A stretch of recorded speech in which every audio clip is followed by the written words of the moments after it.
안녕하세요. 서울성모병원 정형외과 어깨지킴이 이효진입니다. 50견 하면 50세쯤 걸리는 병인 줄 알았는데 어떤 사람은 40대 초반에 생기고요. 또 어떤 사람은 60대 넘도록 끄떡없는 분들도 계세요. 50견에 걸리는 정확한 이유가 뭘까요? 오십견이란 특정한 병명을 얘기하는 게 아니라 어떤 원인에서든 간에 어깨를 싸고 있는 관절낭에 이제 염증이 생겨가지고 운동 범위에 제한이 생기는 그런 현상을 얘기를 하는데, 우리가 이제 그 오십견 말고도 동결견 아니면 유척성 관절낭염 등의 다른 이름으로 불리기도 합니다.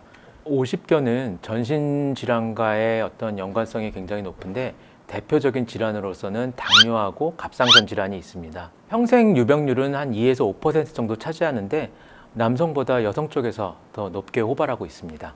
이럴 경우에 50견이다. 딱 알아챌 수 있는 증상이 있을까요?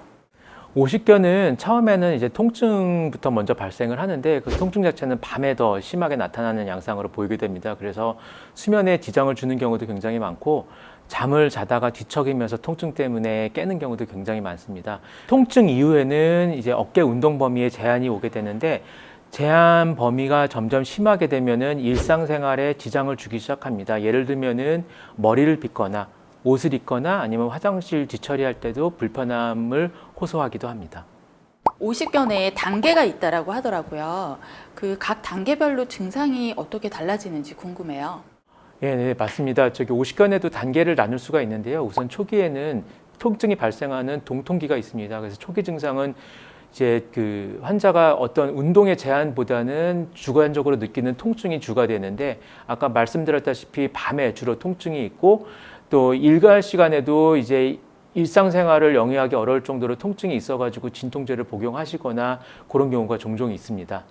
통증이 주가 되는 동통기 이후에는 관절 운동 범위가 감소되는 동결기가 시작됩니다. 동결기에는 통증이 지속되기는 하겠지만 동통기보다는 그 통증의 강도는 감소되고, 이제 기계적으로 운동 범위가 감소되는 양상을 호소하게 되는데, 동결기에 감소되는 양상은 개개인마다 다르고 그 통증의 정도도 개개인마다 많은 차이를 보이고 있습니다. 동결기에는 통증이 완전히 사라지나요? 운동 범위가 감소한다는 게 어느 정도인지도 궁금하고요.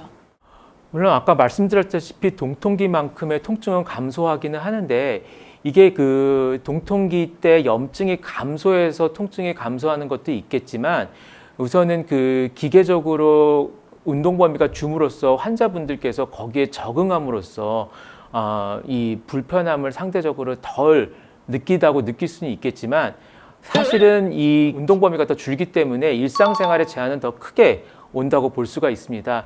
관절 운동 범위가 줄었다 하더라도 환자들 분들께서 이제 쓰는 정도가 다 다르기 때문에 그 나름 안에서 이제 적응을 해가지고 불편함을 이제 호소하지 않는 분들도 있어가지고 뭐 병원을 찾지 않는 분도 있겠지만, 역시나 그 불편함을 호소하지 않는다 하더라도 오십견 자체가 완치됐다고 볼 수는 없습니다.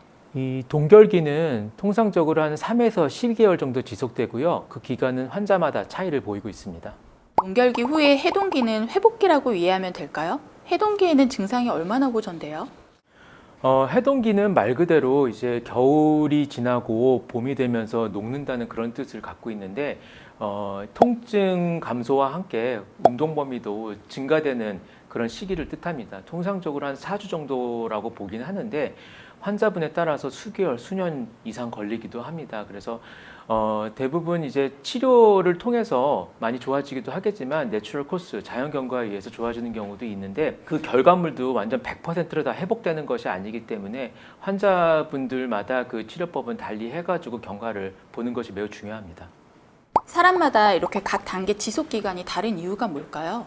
그 환자들마다 하시는 일, 뭐 하는 취미로 하는 운동, 그 다음에 이제 치료를 들어갔을 때 그 치료에 대한 수능도, 그 다음에 기저질환 여러 가지 상황들이 복합적으로 얽혀 있기 때문에 그 오십견이란 진단을 내린다 하더라도 그 경과는 다 다를 수밖에 없습니다. 그래서 아까 말씀드린 그 3가지 단계가 환자들마다 다 얽혀 있을 수밖에 없는 건데, 어쨌거나 원칙에 준해 가지고 환자들 맞게 치료를 하는 것이 가장 중요하다고 보고 있습니다. 이 50견의 3단계를 거치고 있는 분들이 어떻게 하면 좀 더 슬기롭게 이 병을 넘길 수 있을까요? 우선 오십견이 자연 경과로 낫는 경우가 있는다 하더라도 그 낫는다는 게 다 100% 회복되는 게 아니기 때문에 올바른 치료를 해야지 그 후유증을 최소화할 수가 있고, 아까 처음에 말씀드렸다시피 오십견은 어떤 특정한 병명을 얘기하는 것이 아니라 어떤 질환이든 아니면 어깨에 국소적인 다른 뭐 문제가 생겨서 이제 2차적으로 어깨에 강직이 오는 것이기 때문에 그 오십견이 온 원인을 찾는 것이 굉장히 중요합니다. 예를 들면은 뭐 힘줄, 회전근개 파열이라든지 다른 뭐 관절 와순의 손상이라든지 이런 것이 오히려 2차적으로 동결견, 오십견을 야기할 수 있기 때문에 무작정 오십견만 치료한다고 이것이 해결되는 것이 아니기 때문에 이런 원인들도 같이 찾아서 치료하는 것이 매우 중요하다고 볼 수 있습니다. 가장 안 좋은 것은 잘못된 정보에 의해 가지고 잘못된 치료법을 자기 마음대로 적용하는 것이 가장 안 좋다고 볼 수가 있습니다. 그래서 우선은 통증이 있을 때 뭐 가장 안전한 방법, 뭐 이를테면은 뭐 안전한 수준에서 진통제를 먹든지 소염제를 먹든지까지는 큰 문제가 없겠지만, 거기에 단순히 의존해 가지고 그쪽에서만 계속 지속을 하든지 하는 것은 오히려 안 좋은 결과를 나타낼 수가 있고 더 치료 기간을 더 오래 끌고 갈 수가 있기 때문에 정확한 진단과 함께 올바른 치료를 받는 것이 가장 중요하다고 볼 수 있습니다.